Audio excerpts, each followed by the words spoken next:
안녕하세요. 생생법률쇼 진행을 맡은 김도희입니다. 매주 월요일 생생법률쇼에서는 정치 이슈를 짚어보고 분석하는 시간 함께 하는데요. 최요한 시사평론가와 함께 하겠습니다. 어서 오세요. 네, 반갑습니다. 시사평론가 최요한입니다.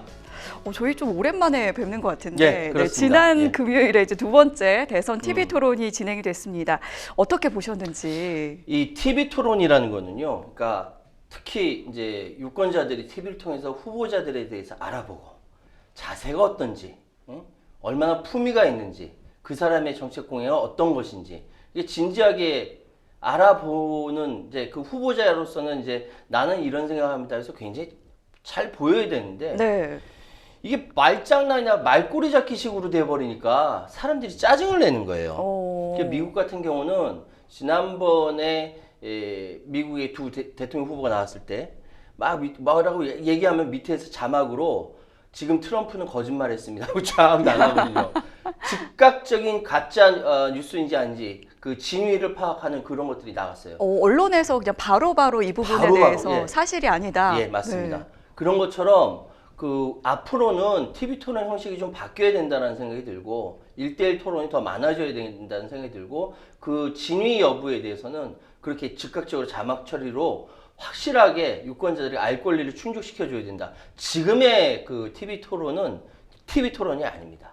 말싸움이고 말장난이고 말꼬리 잡기식이고 나 이런 거 많이 아는데 당신 알아? 라는 식으로 한다면은 그 유권자들이 스트레스 받아서 그거 보겠습니까? 더 현명한 방식으로 바뀌어야 됩니다. 조금은 아쉬웠다. 네, 이런 의견 주셨는데 어쨌든 이제 어제 재외국민 투표가 마무리가 됐습니다. 그리고 어제부터 이제 투표용지 인쇄가 시작이 됐는데요. 코앞으로 다가온 대선 관련 이야기 나눠보도록 하겠습니다. 지금 이 방송은 유튜브를 통해서도 실시간으로 함께 방송되고 있습니다. 더불어서 많은 시청 부탁드리겠고요. 유튜브를 통한 소통의 창구도 열어두겠습니다. 방송 보시다가 궁금하신 내용들 질문으로 올려주시면 저희가 답도 해드리니까요. 많이 참여해 주시기 바랍니다. 여러분은 지금 생생법률쇼와 함께하고 계십니다.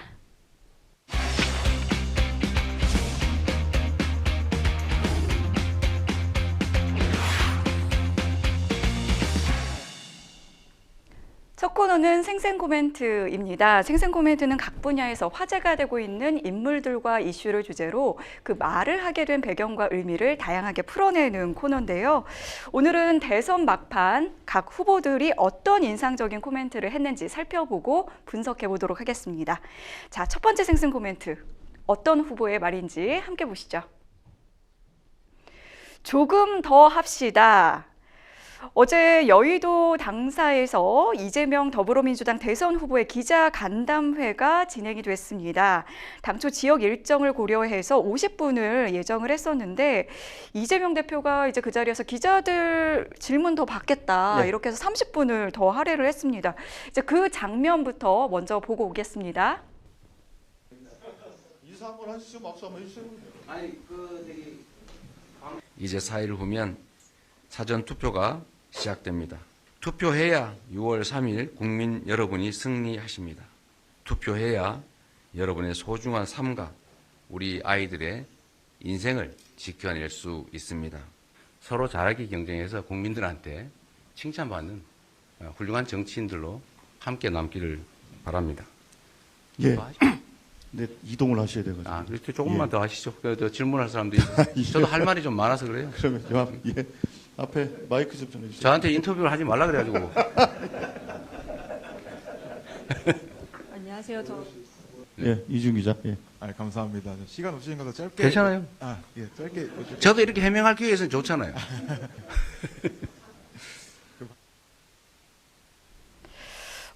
이제 진행자가 이제 도중에 좀 이동을 해야 된다. 그래서 좀 기자들 분의 이제 좀 질문을 끊으려고 하니까 더 하세요. 저도 뭐 할 말 많습니다. 이런 좀 적극적인 모습을 보였거든요. 네. 어떻게 보셨어요? 이게 이제 대선 후보는요, 우리 시청자 여러분께서 잘 아실 게 분초 단위로 끊어요. 정말로 바쁩니다. 그러니까 지역 유세 일정이 그럼요. 정말 분 단위로 이렇게 끊어져요. 그래서 여기서부터 여기까지 이동하는 시간 거리 딱 계산하고 그리고 그다음 내려서 연단으로 가는 시간까지 계산합니다. 그래서 연설하는 거 몇 분까지 하고 그거 끊어서 그다음 장소로 이동하는 시간까지 다 끊어서 하기 때문에 여기서 30분을 할애한다는 건 나머지 시간이 다 밀린다라는 거고. 그럼 저기 실무자분들은 되게 속을 끓이고 있는 거 아니에요? 어마어마하죠.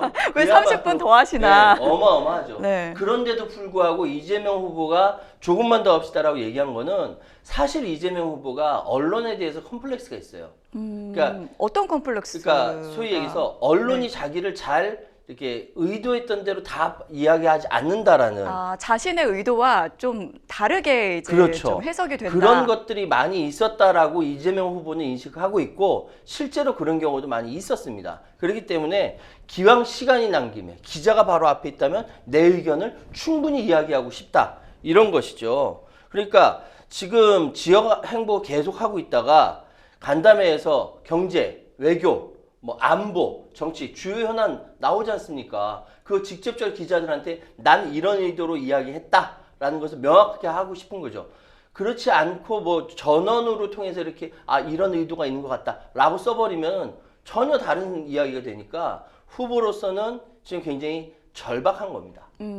이게 사실 이제 대선 출마를 선언하고 난 이후에 첫 이제 공식 기자 간담회이다 보니까 이제 아무래도 이제 직접적으로 좀 소통을 하고 싶다 이런 모습을 보였던 것 같은데 지금 이제 대선 이제 레이스 막판에 접어들고 있는데 이제 지지율 격차가 자꾸 이렇게 줄어들고 있다 이런 기사들 나오고 있거든요. 이게 이재명 후보에게도 좀 압박으로 좀 다가가고 있는 걸까요? 후보자들은 원래대로 말씀을 드리자면 여론조사라는 것은 이 트렌드를 보는 거거든요. 흐름을 보는 거예요. 네. 딱 잘라서 너 몇 퍼센트, 몇 퍼센트, 몇 퍼센트 이건 사실 맞지 않는 거예요. 지금 어떤 흐름으로 가고 예, 있다. 가고 있다. 네. 이렇게 봐야 되거든요. 네. 그런데 오차 범위도 있고 하기 때문에 이건 충분히 흐름을 보지 않으면 이해하기 힘든데 후보자 자신 내지 캠프 당사자들은 몇 퍼센트 나왔어? 몇 퍼센트. 딱 그 퍼센트에 눈이 꽂혀요.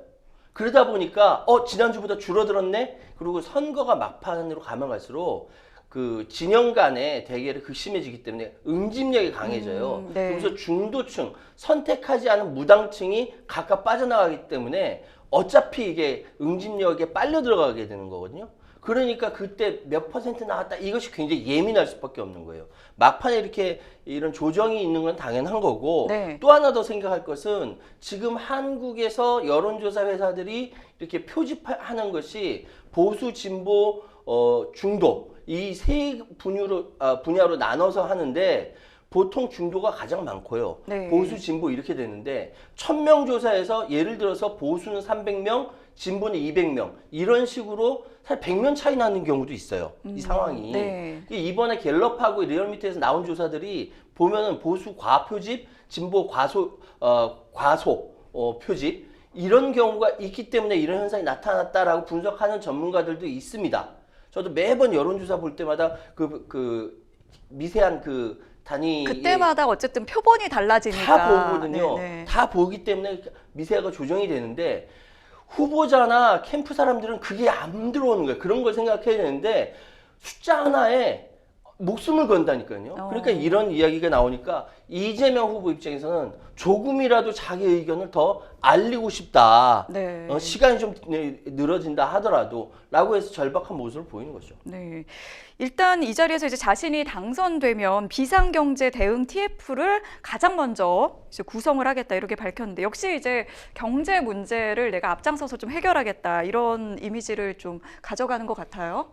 이미지뿐만 아니라 실제로 지금 내수 경기가 워낙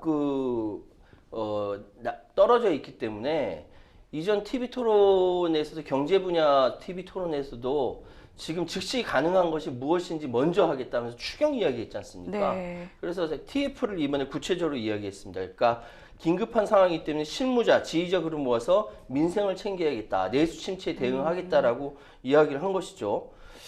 이렇게 해서 될런지는 잘 모르겠으나 그래도 안 하는 것보다 낫겠죠. 지금 내수가 너무너무 자영업자들 너무너무 힘듭니다. 네, 코로나 때보다도 더 힘들다고 하니까 일단은 침체된 경기를 진작하겠다 이런 그 공약을 내세웠고요. 그리고 이 자리에서 내란 세력은 단호하게 처벌하되 정치 보복은 없을 거라는 발언도 했는데 이게 이제 상대 진영에서도 이게 그대로 받아들일지는 잘 모르겠어요. 네. 이 말을. 이 말이 네. 자 보십시오. 내란 세력은 단호하게 처벌하되 정치 보복은 없을 것이라는 게 서로 좀 모순된다라는 생각이 들거든요. 좀 다른 것 같기도 다른 것 하면서도 같기도 네, 하고. 좀 약간 중복이 된 부분도 있을 것 같기도 하고. 근데 네. 중앙일보에서 의도적으로 이렇게 제목을 뽑습니다. 내란 세력 정치 보복 없다. 이 말이 됩니까? 네, 일부러 구분지어서 이야기를 했는데 내란 세력하고 정치 보복은 없다고 다른 범주인데 내란 세력에 대한 처벌과 정치 보복이 없다라는 건 이 전혀 다른 범주인데 중앙일보는 내란 세력 정치 보복이 없다. 뭐 이게 내란 세력에 대해 정치 보복 한다는 거야 안 한다는 거야? 뭐 이렇게 되지 않습니까? 정확한 의도는 행위에 대한 그러니까 비상계엄 사태를 빌미로 한 내란 사태에 대해서 행위에 대한 책임은 분명히 지겠지만 없는 것을 지어내고 괴롭히고 불리한 조건으로 박해하거나 그런 졸렬하고 유치한 집단 또는 사람이 아니라는 걸 분명히 말씀드린다라고 얘기했어요. 근데 이거는 어차피 지금 재판이 진행되고 있는 거기 때문에 그게 급한 게 아닌 거예요. 네. 지금 내수가 죽어서 자영업자들 100만 명씩 문 닫고 있는 상황, 이 상황이 급한 거다. 그래 그 얘기하고 있는데 이제 중앙일보에서 내란 세력 정치 보복 없다라는 이 어이없는 중앙일보 데스크 좀 반성 좀 하세요. 이게 뭡니까? 그래서 지금은 내란 세력은 단호하게 처벌하되 정치복 사람 골라서 하나하나 너 그때 나 괴롭혔지 하면서 이렇게 보호하는 이건 없다라고 좀 헷갈릴 수는 있는데 잘 생각하면 이해가 되실 겁니다. 네.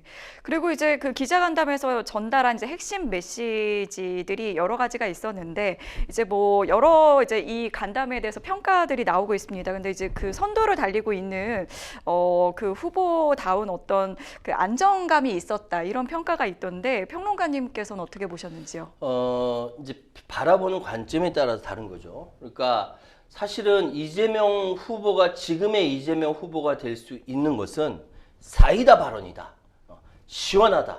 화끈하다. 추진력 있다. 이런 장점들이 에스컬레이트 돼서 쫙 올라와서 지금의 대표와 후보가 된 거예요. 그런데 1등이 딱 되었는데 지난 12.3 이후 압도적으로 1위를 차지하고 있다 보니까 사람들이 생각할 때 의회도 전체로 다 가져가고 행정부도 다 가져가고 네. 사법부도 다 통제할 것 같다. 불안하다. 이런 인식이 국민들 일부 사이에 있는 겁니다. 그러니까 입법 독주에 대한 문제를 처음에 이야기하다가 이제는 모든 걸 행정까지도 다 가져가면 네. 그러니까 지금 1등 후보로서 TV 토론에서도 과거에 있었던 시원하다, 사이다 발언이다 이런 게 안 나오고 진중하고 다독이고 안정감 있고 경제성장 중요하다 이렇게 자기의 이미지 메이킹을 하는 거예요. 이미지 메이킹이라는 것은 상대방이 어떻게 느끼는지 나에 대한 표시를 하는 거지 않습니까? 그렇게 보이도록 안정감 평가가 나온 이유는 그렇게 이야기하는 거거든요. 근데 이걸로 인해서 이재명 후보의 사이다 발언을 기대했던 사람들로부터 떨어져 나갈 수는 있어요. 떨어져 나갈 수는 있으나 그럼에도 불구하고 1등으로서 안정감 주는 것이 훨씬 더 효과가 크다라고 생각했기 때문에 이렇게 진행하는 것이고요.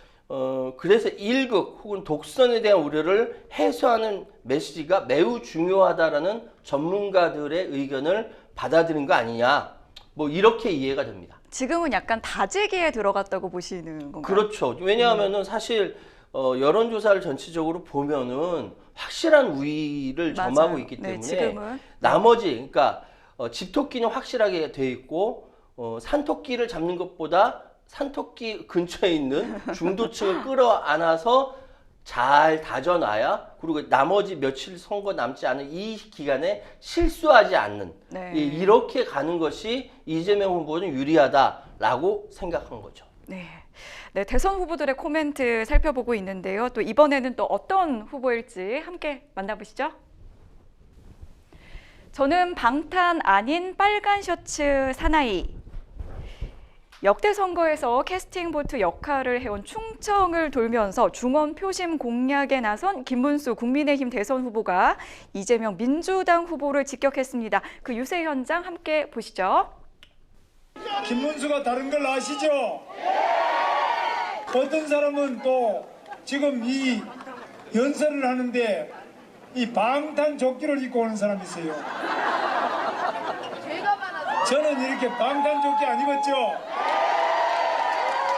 저는 그냥 빨간 샤스 사나이예요. 방탄조끼 없죠? 방탄 유리까지 덮어쓰고 연설하는 사람 있어요. 그래도 양심에 벌벌벌 떨려가지고 이제는 자기를 재판한 대법원장, 대법관들까지 탄핵하겠다, 특검하겠다, 청문회하겠다, 이런 무지막지한 독재자가 있습니다. 네, 지금 역전의 명수라고 이제 적힌 빨간 티셔츠를 예. 입고 있는 김문수 후보가 나는 방탄조끼 안 입는다. 이재명 후보를 얘기하는 것 같은데 방탄 유리까지 덮어쓰고 대법원장, 대법관들 탄핵까지 하려고 한다. 이렇게 좀 그 이재명 후보 좀 강도 높게 비판을 했습니다. 이 발언은 또 어떻게 보셨나요? 그러니까 이제 김문수 후보는 자기 자신을 어필할 수 있는 것을 외부적인 옷으로 표현했죠. 제가 오늘 다 파란 건데 다음 주는 빨간 거 입고 오겠습니다. 제가 그래서 안 그래도 네. 오늘 너무 파란색이 아니 신 의도한 것 건 같아서. 아니에요.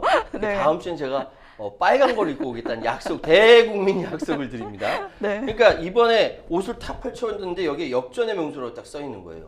그러니까 사실 저런 거는 미리 준비한 거거든요. 아. 이렇게 하십시오라고. 그 막판 뒤집기에 내가 나서겠다 그렇죠. 이런. 그러니까 지금 네. 현재로서는 그 뒤쳐져 있지만 방탄조끼 필요 없다. 보십시오. 내가 어디 방탄조끼가 있습니까? 그런데 누군가는 방탄조끼 입어도 안 되고 뭐 거짓말하는 사람이고 뭐 이런 식으로 어필하는 것이죠. 네. 지금 이 상황은 최근 신변 위협에 대비해 방탄조끼를 입고 유세 중인 이재명 후보와 차별점을 강조한 행보다. 이렇게 해석이 가능합니다. 네, 이 김문수 후보 충북 옥천에 있는 유경수 여사의 생가에서 정치 개혁 공약을 내세웠는데요. 그리고 이제 그 전날에는 박정희 전 대통령의 생가 그리고 이제 박근혜 전 대통령을 예방했거든요. 이 인물이라든지 이렇게 장소를 선정하는데 이렇게 네. 다분히 의도나 좀 전략이 있겠죠. 그럼요. 지금 젊은 분들은 잘 모르실 텐데 유경수 여사가 누구냐면 박정희 대통령의 부인입니다. 유경수 여사는 1974년 8월 15일 날 문세강이라는 사람을 통해서 흉탄에 숨졌어요. 네. 그리고 이후에 몇 년 후에 박정희 대통령은 김재규 자기 부하의 총에 의해 숨졌죠. 그러니까 이것이 하나의 서사로 그려져요. 보수주 진영에는 서사로 그려지고 유경수 여사의 이미지는 국모의 이미지, 나라의 어머니 이미지로 그려져 있기 때문에 지금도 연세 드신 분들은 유경수 여사를 그리워하는 사람이 굉장히 많습니다. 그리고 박정희 대통령에 대해 향수를 느끼는 사람도 많고요. 그 딸인, 그러니까 박정희 대통령에 대한 향수는 곧 가여운, 탄핵당한 박근혜 대통령으로 이어지는 거예요. 그러니까 전형적인 보수주의 행보라고 할 수 있습니다. 박정희 대통령에 대한 향수, 유경수 여사에 대한 그리움, 그리고 그 딸인 가여운 박근혜 전 대통령 이렇게 이어지는 거거든요. 그러니까 실제로 경북 구미시 박정희 전 대통령 생가를 방문한 김문수 후보는 박 전 대통령, 박근혜 전 대통령이 탄핵당하고 물러났어야 한다고 생각하지 않는다. 이게 위험한 발언인데 왜냐하면 헌재에 의해서 결정난 것을 반대한다는 거잖아요. 네. 근데 그만큼 그 지역에서는 이런 발언이 먹힌다는 것이죠. 그래서 이 상황에 대해서는 언론에서는 비판이 있을지언정 지역에서는 먹힌다. 즉 보수적인 입장을 갖고 있는 유권자를 묶는 집토끼 잡기 행보다라고 평가할 수가 있는 것이죠. 네, 그 지역의 어떤 보수층에게는 정서적으로 좀 호소하는 네. 그런 효과가 있었을 것 같은데 김문수 후보가 이제 당정 관계에 대한 3대 원칙도 발표를 했습니다. 당정 협력, 당과 대통령의 분리, 그리고 당내 개파를 허용하지 않겠다 이런 내용이었는데요. 이게 물론 이제 당내 개파를 허용하지 않겠다가 이제 김문수 후보 자체적으로 가능할지는 잘 모르겠지만 어쨌든 윤석열 전 대통령하고는 거리두기에 나섰다 이런 해석들이 나오고 있더라고요. 어떻게 보시나요? 지금 사실 당정 협력은 지금까지 되어 왔어요. 안 네. 되어 온 게 아니에요. 그런데 윤석열 대통령 들어서 당정 협력보다는 당이 정부에 대해서 추종하는 관계가 됐죠. 그리고 당 대통령 분리. 지금 그러니까 윤석열 대통령이 공천에 개입했다. 김건희 여사가 공천에 개입했다. 거기에 이준석 후보가 함께했다라는 보도가 오늘 막 나왔거든요. 그러니까 이런 상황에서 당과 대통령의 분리, 공천은 물론이고 당무 개입 금지까지 이야기하고 있는 것이고 개파 불용. 사실 민주정당에서 개판이 있을 수밖에 없는데 네. 지금 국민의힘이 개파로 나뉘어서 엄청나게 갈등이 심하기 너무 때문에 지금 이제 분열이 되어 있다. 그렇습니다. 네. 그렇기 때문에 개파 불용이라는 이 3대 원칙을 당원에 명시하겠다고까지 이야기를 했습니다. 그리고 대통령의 공천 개입은 당의 자율성 민주성을 훼손하고 대통령 중심의 사당화를 부추겼다. 이거 누구 욕하는 거예요? 윤석열 대통령에 대해서 비판을 하는 겁니다. 그래서 이 상황은 자기는 말로 윤석열 대통령과 선을 긋는다는 얘기는 하지 않지만 이런 행동을 통해서 윤석열 대통령의 비판적인 국민의힘 다른 지지자들을 끌어올라고 하는 겁니다. 그러다 보니까 윤석열 대통령 나랑 관계없어요가 아니라 관계없을 수가 없죠. 그 밑에 고용노동부 장관을 했으니까. 그런데 이걸 통해서 윤석열 전 대통령과 선을 긋는 행위다라고 해석이 가능한 겁니다. 네. 그런데 이제 이 윤 전 대통령 이제 탈당을 했고 이제 거리두기를 이제 김문수 후보가 하는 게 아닌가 하는 이 시점에 이제 한동훈 전 대표 그리고 이제 친한계로 좀 분류되는 분이죠. 육선의 조경태 의원이 이제 김문수 후보 선대위에 합류하기로 했습니다. 이제 한동훈 전 대표가 이제 김문수 후보 이름이 이제 이렇게 적혀 있는 유세복을 입고 나오는 모습을 이제 좀 영상으로 보니까 좀 굉장히 좀 또 좀 신기하다는 생각이 들었는데 어떻게 보셨나요? 예, 사실 말이 안 되는 게 네, 같이 이제 또 대선 경선 때는 또 이제 좀 그랬는데 아니 그러니까 이제, 대선 경선에서 한 사람이 네. 후보로 당선이 되면 그 같이 네, 화합 또 차원에서 하나의 도와주는 원팀이다. 것이 예, 네. 원팀으로 도와주는 게 당연한 거예요. 네. 근데 지금까지 한동훈 전 대표가 네. 김문수라는 이름이 빠진 빨간색 유니폼만 입고 나왔었다라는 거지 않습니까? 그때 마련이 안 돼가지고, 예. 네네. 왜냐하면 그것도 원래는 이제 한동훈 그 후보뿐만 아니라 전 대표뿐만 아니라 김문수 본인도 김문수 이름이 없었던 빨간 유니폼을 입고 나왔어요. 네. 왜 그랬냐면은 한덕수로 교체될 줄 알았거든. 그 유니폼에 한덕수를 할 것인지 김문수로 할 것인지 결정 나지 않은 상황에서 새벽에 다시 김문수로 뒤바뀌었기 때문에 그때 마침 이름을 새길 여력이 없었던 거예요. 네. 그리고 한동훈 그 이제 전 대표는 후보에서 떨어졌기 때문에 더 할 생각이 없었던 상황이었고 이게 막 이렇게 복잡하게 얽히다 보니까 지금 이렇게 됐고요. 방금 말씀하셨던 조경태 그 국민의힘에서 6선이에요. 최다선이에요. 그래서 지금까지 선거운동을 안 했다라는 거 아닙니까? 그러다가 지금 공동선대위원장을 맡았다라고 하면서 제일 먼저 한 것이 지금 친윤 구태청사는 국민의힘 보수 그리고 대한민국을 살리는 길이다라고 하면서 친윤을 막 까는 거예요. 이게 저는 사실 네. 그 대통령 선거를 몇 번 치르면서 이게 각각의 정당에서 내부에서 싸움은 엄청 한다고 하더라도 노선 싸움이 있다 하더라도 외부에 보이는 것은 원팀으로 다 움직였거든요. 이게 보수 진보 할 거 없이 다 그렇게 움직였어요. 근데 이번에는 막 싸우는 게 눈으로 보일 정도로 하니까 그 안에서. 네, 네네. 안에서 싸우는 것이 바깥으로 다 드러나니까 굉장히 당황했는데 어쨌든 지금 상황에서는 일단은 안착화됐다. 예? 친한계도 결합해서 하고 있다. 그런데 그 한계가 보인다. 예, 여기까지만 말씀드리겠습니다. 일단은 전략적으로 지금은 결집해야 할 때다 네. 이런 모습을 좀 보여주는 것 같은데 김문수 후보가 또 사전 투표에 대한 이야기를 했습니다. 이제 문제점은 있지만 이제 나도 이제 사전 투표하겠다. 사실 그 전에는 이 사전 투표 폐지 공약을 내걸었던 김문수 후보였는데 걱정 마시고 사전 투표에 참여해 주시기 바랍니다. 이렇게 좀 변화된 모습을 보여줬어요.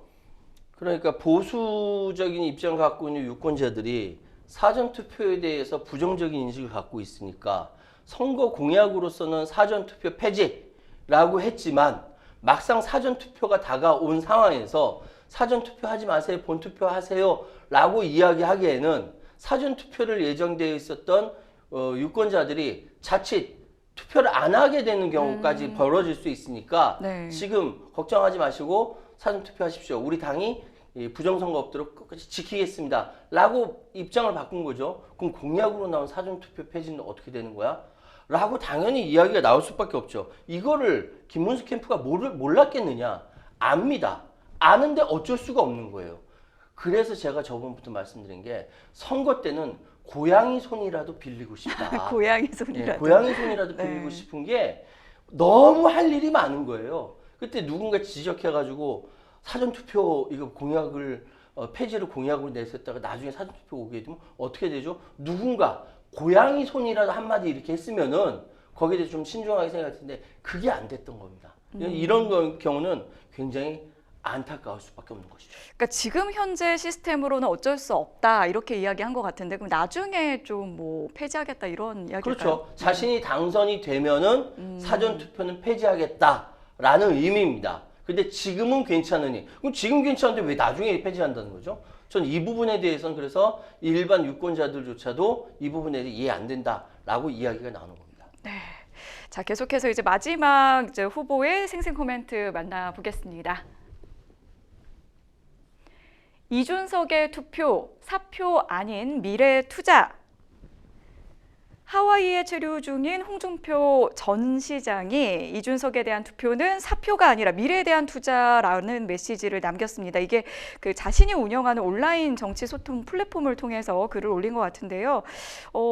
이 정도면 사실 미래에 대한 투자다 이렇게 얘기하면은 이건 좀 이준석 후보에 대해서 좀 공개적으로 좀 지지를 하는 거라고 볼 수 있지 않을까요? 이 난리가 났어요. 네. 이 국민의힘 내부에서 이거 약간 아니, 난리가 배신자 났어요. 인증이다. 그럼요. 네. 지금 홍 전 시장이 자신의 그 온라인 소통 채널 청년의 꿈에서 한 지지자가 이준석 후보와의 단일화를 촉구하는 그 국민의힘 나경원 공동선거대책위원장을 비판하는 내용의 글을 게시글을 올렸어요. 지지자가 나경원 이 글은 아니다 비판했는데 그 밑에 이렇게 댓글을 단 거예요. 그게 베스트가 됐어요. 댓글을 남긴 거군요. 댓글을 남긴 거예요. 자신이 게시글을 올린 게 아니라. 네. 네. 그 이준석에 대한 투표는 사표, 죽음표가 아니라 미래에 대한 투자입니다.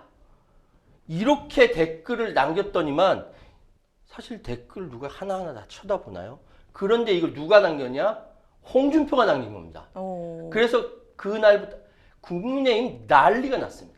근데 저 베스트 댓글은 사람들이 많이 봐가지고 베스트가 되는 많이 거예요? 보고 많이 추천하고 아. 이거 최고다. 그래서 아. 베스트 댓글 제일 위로 올라가는 것이죠. 사실 이제 국민의힘 내부에서 이제 많이 이제 비판의 목소리가 나오는데 특히 이제 친한계를 중심으로 이 비판의 좀 수위가 좀 높더라고요. 제일 그동안 공격당했던 게 좀 있어서 그런 게 아닐까 싶기도 하고요. 제일 화를 내야 될 사람은 김문수 후보예요. 왜냐하면은 자기가 후보인데 아무 다른 당 다른 당 후보를 지지하라는 뉘앙스다 보니까 그런데 여기서 열받아 하는 것은 김문수 후보보다 더 많이 열받아 하는 것은 한동훈 쪽 그 전 대표 쪽에서 더 화를 내. 왜냐하면은 네. 그러니까 예를 들어 박정훈 의원 같은 경우 이런 자가 우리 당 대표였다니 배신자 인증 막 하고 지금 김근식 송파 당협위원장도 당 대표 2번, 대선 후보 2번, 원내대표 5선 국회의원, 대구시장, 경남도지사까지 당의 온갖 혜택을 다 받은 사람이 이제는 다 이준석 후보 찍으라는 게 자가당착, 후한무치, 적반하장, 해도 너무한다. 굉장히 세게 비판했거든요. 지금 진짜 이렇게 그라데이션 분노가 올라오는 막 것 올라왔어요. 같은 느낌인데요. 아니 이거는 뭐냐면은 한동훈 전 대표는 대선이 끝나면은 자기는 당권 도전을 하겠다라고 말은 안 해도 다 그렇게 알고 있는 상황이에요. 네. 정치권에서 나 뭐 하겠다고 얘기 안 하거든요. 행보를 보니까 그렇게 가요. 저렇게 가겠구나. 근데 네. 지금 상황에서 그 미래에 대한 투자라고 얘기하면서 이준석을 지지하라고 하는 것은 지금 당대표 선거가 문제가 아닌 거예요. 선거가 끝나면은 국민의힘은 무너질 것이라는 예언이고 두 번째 무너진 그 보수 진영에서 미래에 대한 투자 이준석이 가져간다는 얘기고 이준석이 가져가게 되면은 한동훈은 낙동강 오리알이 된다는 이야기입니다. 이해되세요? 그래서 이제 한동훈 그러니까 한동훈계가 난리가 난 거예요 지금 대표가 상황이. 지금 화가 난. 그래서 지금 이 난리가 났는데 하여튼 굉장히 이 다이나믹합니다. 근데 김문수 후보가 이 홍준표 전 시장의 발언에 대해서 이야기한 부분이 특별한 코멘트를 하지 않겠다. 그리고 이렇게 좀 약간 선을 긋는 모습이었고요. 시점을 멀리 미래로 보면 투자일 수 있고 현재 시점으로 보면 그것이 어떤 결과를 가져오느냐는 저보다 더 잘 알 것이라고 말했는데 이건 무슨 의미인가요? 제가 최여한 후보예요. 네네. 김도희 후보예요. 네네. 최여한 후보 입에서 김도희 후보 이름을 얘기하는 순간 어떻게 됩니까? 김도희가 부각되죠. 네네. 그거예요. 김문수 입에서 이준석이라는 단어가 나온다든지 내가 언급하지 않겠다. 언급하는 그 순간 예? 그 코끼리는 생각하지 마 하면서 코끼리 생각하는 것처럼 이게 다 이준석을 몰린다라는 것이죠. 그러니까 여기서 특별한 코멘트 하지 않겠습니다. 그러면서 내 얘기하겠습니다. 이렇게 얘기하는 거예요. 그러니까 약간 무시하는 듯한 무시해야 되는 것이죠. 되는. 그러니까 네. 김문수 후보 입장에서는 주변에서 뭐 얘기해서 아주 뭐 난리가 나지 않는 한 자기 입에서 타당의 후보, TV 토론에서 비판할 때 나오는 그런 거 말고 네. 자기 이야기만 해도 바쁜데 맞아요. 굳이 이준석이라든지 굳이 이재명이라든지 이렇게 얘기해 줄 필요가 없는 거예요. 그러니까 선을 긋는 거죠. 그런데 홍준표 전 시장이 하와이식이나 가놓고서 정치 은퇴했다라고 하면서 미래에 대한 투자다 이준석 막 이렇게 얘기하면 화가 나죠. 화가 나지만 그건 손해기 때문에 특별한 멘트 거기에 대해서 하지 않겠다. 관심을 주지 않는 네, 게 아예 5월 딱- 전략이다. 딱 네. 끝나버리는 거예요. 이렇게 좀 당내에서 논란이 커지니까 사실 이제 홍준표 전 시장의 측근으로 이제 분류가 된 김대식 의원이 특정 후보를 찍으라는 것이 아닌 보수가 다시 대통합을 이뤄내야 한다는 전제 아래에서 나온 발언이다. 이렇게 설명을 했는데요. 글쎄요, 이게 일단은 좀 어쨌든 좀 해석을 좋게 한 것 같은데요. 김대식 의원이 네. 홍준표 전 시장이 이제 국민의힘 꼴도 보기 싫다고 해서 탈당을 하고 하와이로 정계 은퇴하고 하와이를 갔지 않습니까? 그래서 김대식 의원이 하와이까지 갔죠. 네, 또. 갔어요. 네. 가기 전에 오지 말라고까지 했었어요. 네네, 오지 마라. 네, 오지 마. 네네. 와서 할 말 없어. 막 이런 거지 않습니까? 네. 근데 굳이 갔어요. 왜? 김문수 후보 지지해 주십시오. 네. 그 말 한마디 들으려고. 근데 김문수 후보를 지지한다는 얘기를 듣지 못했어요. 그리고 대신 그냥 돌아온 거예요. 근데 돌아왔을 때 사실 홍준표 후보로부터 김문수 후보 지지 선언을 받지 못했습니다. 라고 얘기 못해요. 얘기 못한다고요. 그럼 완전 실패지 않습니까? 근데 지금 상황에서 저 홍준표 후보가 아무도 터치하지 않으니까 이준석에 대한 저 투표는 사표가 아니라 미래에 대한 투자입니다. 라고 얘기하니 특사단으로 갔다 왔던 김대식 그 의원은 어떤 입장입니까? 약간 빈손으로 돌아왔는 빈손으로 돌아왔잖아요. 거였는데. 빈손으로 돌아온 상태에서 이게 특정 후보를 찍으라는 게 아니라 보수가 전체 다시 대통합을 해야 된다라는 네. 전제 아래에서 나온 것이기 때문에 이 크게 의미를 두지 마십시오, 기자 여러분. 이렇게 이야기하는 것이죠. 포용의 메시지다라고 나름 굳이 이렇게 해석을 한 거예요. 그런데 듣는 사람들은 이게 뭔 소리야? 라고 이야기하고 있는 거죠. 네. 그러니까 한국 정치 대단히 드라마틱합니다. 네. 이런 가운데 이제 사실 그 국민의힘에서는 계속 이준석 후보에게 단일화를 좀 촉구하는 그런 목소리를 많이 내고 있는 것 같아요. 이준석 개혁신당 후보는 이런 가운데 이제 지난 주말에 수도권을 집중 공략했거든요.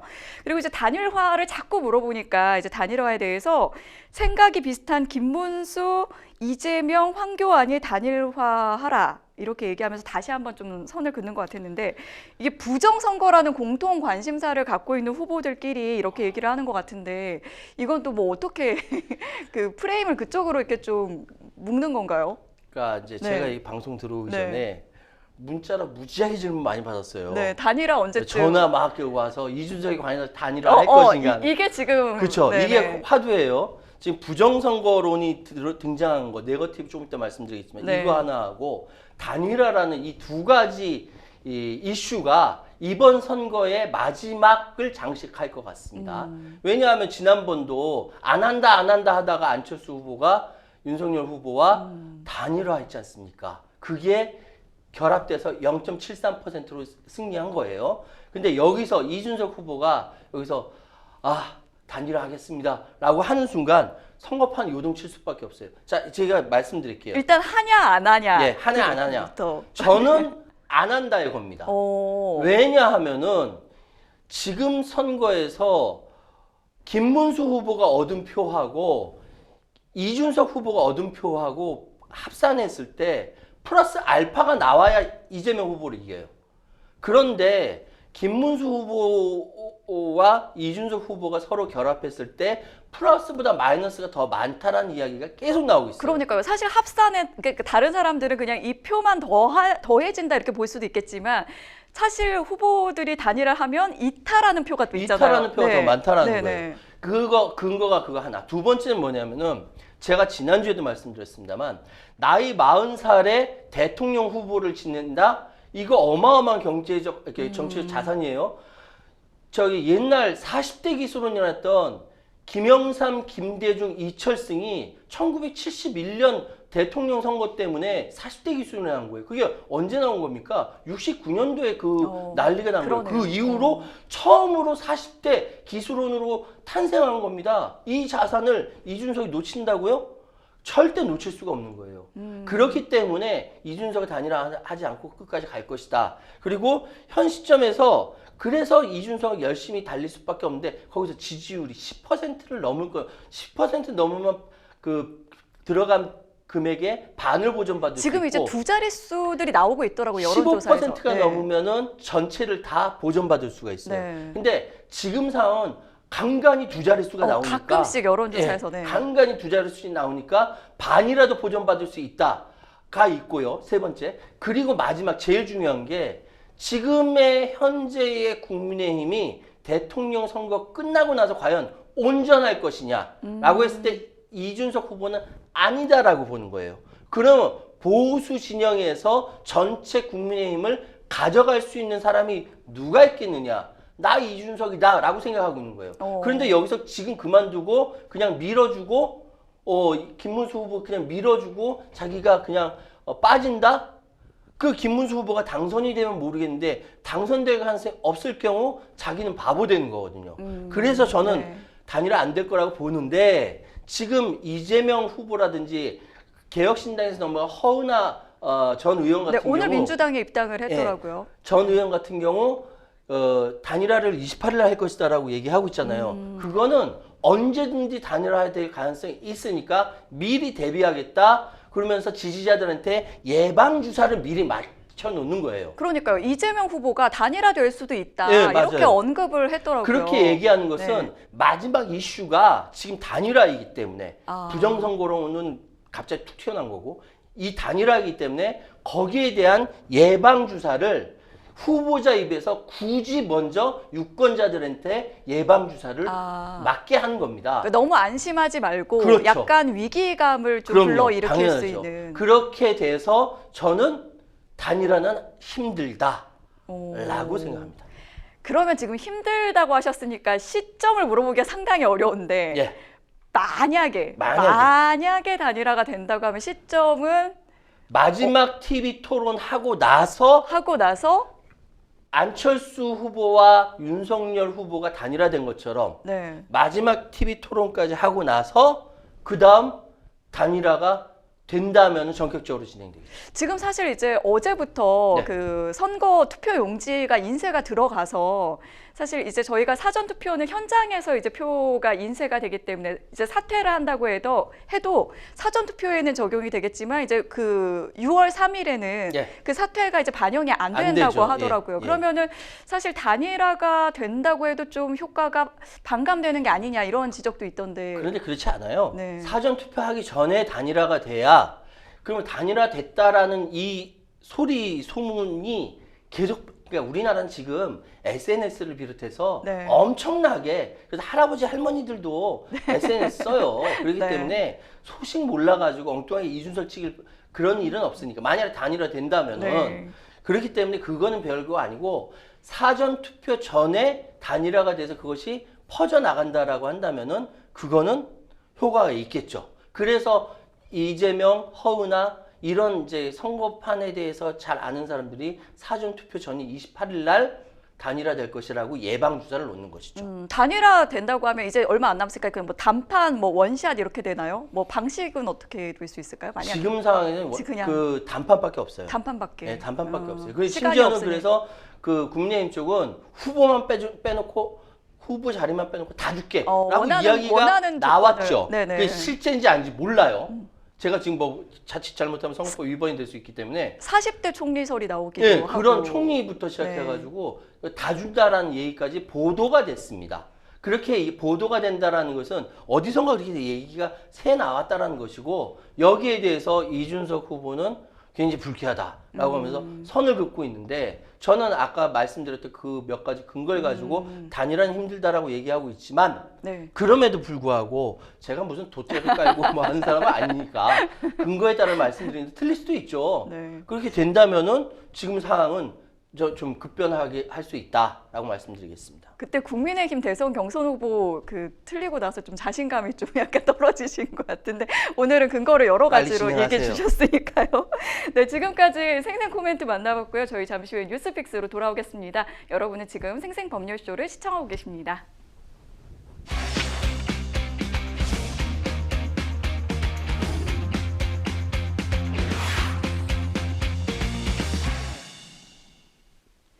분야별 가장 핫한 소식을 집중 분석해보는 시간 뉴스픽스 시작하겠습니다. 오늘 만나볼 주제는 대선 D-8 지지율 격차 한 자릿수 단일화 여부 주목입니다. 이제 열흘도 남지 않았습니다. 이제 다음 주 화요일이고 이번 주 목요일, 금요일이 이제 사전 투표인데 이 최근에 나온 여론조사를 보면 이제 수치가 조금씩 다르기는 합니다만 그 추세를 보면 이재명 후보가 조금 내려가고 또 이제 김문수 후보랑 이준석 후보 조금씩 이제 좀 그 상승하고 있는 추세를 타고 있는데요. 에너지경제신문 의뢰로 지난 22일, 23일 이틀간 조사된 리얼미터 여론조사를 보겠습니다. 이재명 후보 46.6%로 전주에 비해서 4%가량 떨어졌고요. 또 김문수 후보는 2% 올랐습니다. 37.6%, 이준석 후보도 2%가량 오른 10.4% 두 자릿수를 기록했습니다. 이 다른 여론조사도 약간씩 좀 뭐 다르긴 하지만 좀 엇비슷한데요. 이게 좀 이재명 후보와 김문수 후보 지지율 격차가 한 자릿수로 따라잡혔다. 이런 보도가 나오고 있는데 이건 어떻게 보십니까? 구도가 어마어마하죠. 지금 막 이게 그 사실 근데 뭐 이 유권자 입장에서는 이게 또 엎치락 뒤치락 이렇게 네. 하는 것들을 좀 이렇게 추세를 좀 보고 있는 것 같아요. 유권자들 입장에서는 이게 막 엎치락 뒤치락 하면 굉장히 재밌는데 네. 후보자나 캠프 관계자들 입장에서는 속이 탑니다. 네. 그럴 것 같아요. 네. 제가 정치 컨설턴트를 했기 때문에 이 상황을 너무 잘 아는데 네. 선거 막판에 지지자들은 늘 결집합니다. 그래서 요란하게 변동이 있어요. 그리고 지금 중도층은 또는 무당층은 양쪽으로 끌려갑니다. 근데 그래서 변동이 중도층, 있는 무당층은 아직까지는 저기에 반영이 많이 좀 많이 된 거예요. 많이 벌써 이미 많이 된 됐다고 거예요. 보시는 거예요. 어떤 사람은 어. 끝까지 투표장에 갈 때까지 못 정한 사람들이 있기 때문에 네. 지금은 굉장히 많이 반영이 된 거예요. 네. 근데 이것이 계속 되어 가고 있는 것이고 문제는 지금 이야기하는 김문수 플러스 이준석이 이재명을 이겨야 되는 상황인데 단순 합산으로는 이기는데 이것이 예를 들어서 이재명 후보를 상수로 두고 김문수 대입했을 때 또 그 이준석을 대입했을 때 차이가 큽니다. 네, 엄청 크더라고요. 차이가 커요. 네, 네, 네. 이건 뭐냐면은 김문수를 지지하는 유권자들은 이준석만 봐도 싹수가 노랗다. 표준어입니다.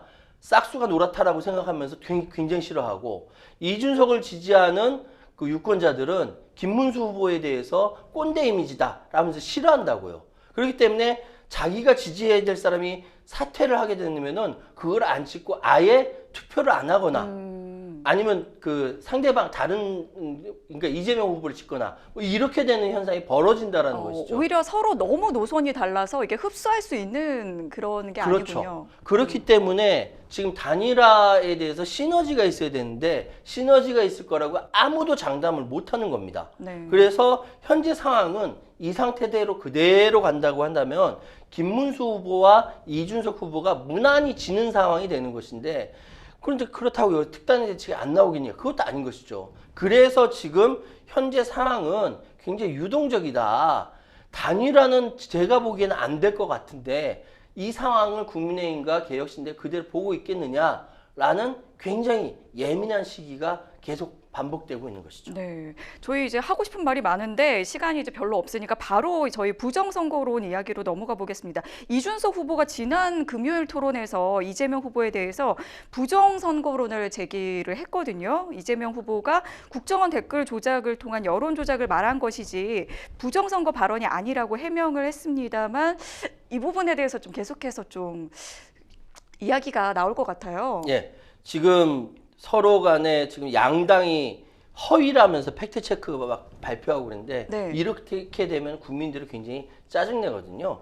근데 쉽게 말씀드려서 지금 상황은 더불어민주당은 김문수 후보가 언제 부정선거에 대해서 지금까지 진행된 선거가 부정선거라고 해서 이렇게 했다라는 것을 계속 속보를 통해서 이야기를 하고 있는 것이고 네네. 그리고 국민의힘 같은 경우는 이재명 후보가 2017년 SNS에 그 지난 대선은 그러니까 2017 그 전에 있었던 대선은 3.15 부정선거를 능가하는 부정선거다. 국가기관의 대질 선거개입의 개표 부정까지라고 쓴 것인데 그걸 또 공개하면서 네, 개표 부정까지 예, 이 부분을 개표 좀 부정까지 네. 이야기를 한 거고 여기에 대해서 개혁신당은 같은 논평을 냈어요. 그러니까 이재명 대표가 수개표 주장하면서 윤석열 대통령과 똑같은 주장을 했다라고 이제 공격을 하는 겁니다.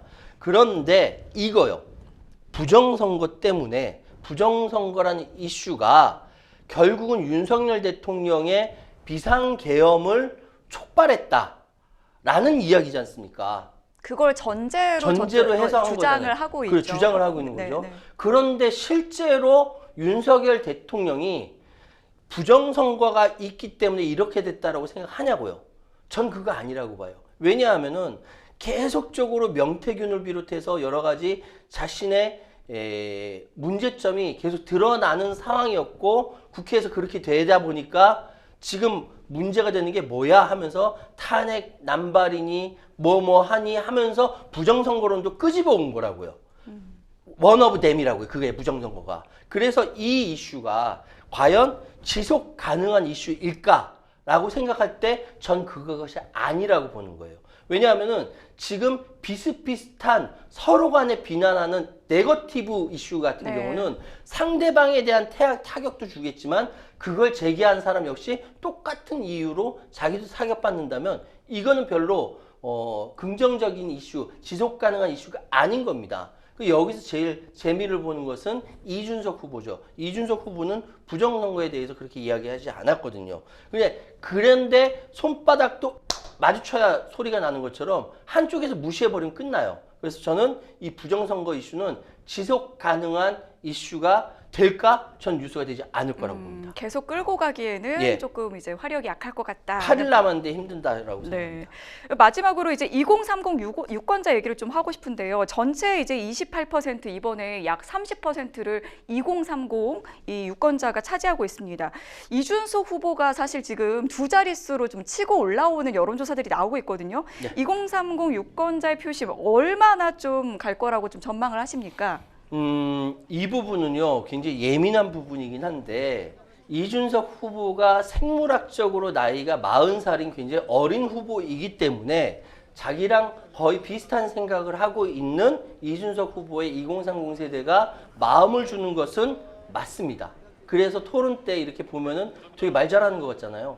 네, 그래서 마음을 주는 것 같아요. 그런데 다시 말씀드리면은 비호감도 1위는 이준석 후보예요. 68%. 또 비호감도도 상당히 높게 비호감도 나오고 2위는 있군요. 김문수 후보입니다. 63%. 지금 이게 여론조사를 통해서 나왔습니다. 그 중앙선거관리위원회의 여론조사 심의위원회 보시면은 이 비호감도 체크가 나옵니다. 호감도가 20대 남성에게 이준석 후보가 유일하게 높습니다. 그렇기 때문에 지금 이 상황 실질적으로 대학생 공약이 부족함에도 불구하고 학식 먹으러 다니고 2030 세대에게 어필하는 그런 주장을 하는 이준석 후보가 먹히는 거거든요. 근데 이미지 정치가 언제까지 갈까? 이거는 의문입니다. 지금 이제 선거가 얼마 안 남았는데 어떻게 될지는 유권자들의 표심 또 어디로 향할지 앞으로 또 저희가 생생법률쇼에서 금요일 또 다음 주 월요일에 또 자세히 또 알려드리도록 하겠습니다. 어느새 마칠 시간 다 됐는데요. 오늘 함께해 주신 최요한 평론가님 고맙습니다. 예, 감사합니다. 네, 저희가 준비한 소식은 여기까지입니다. 끝까지 시청해 주신 여러분 고맙습니다.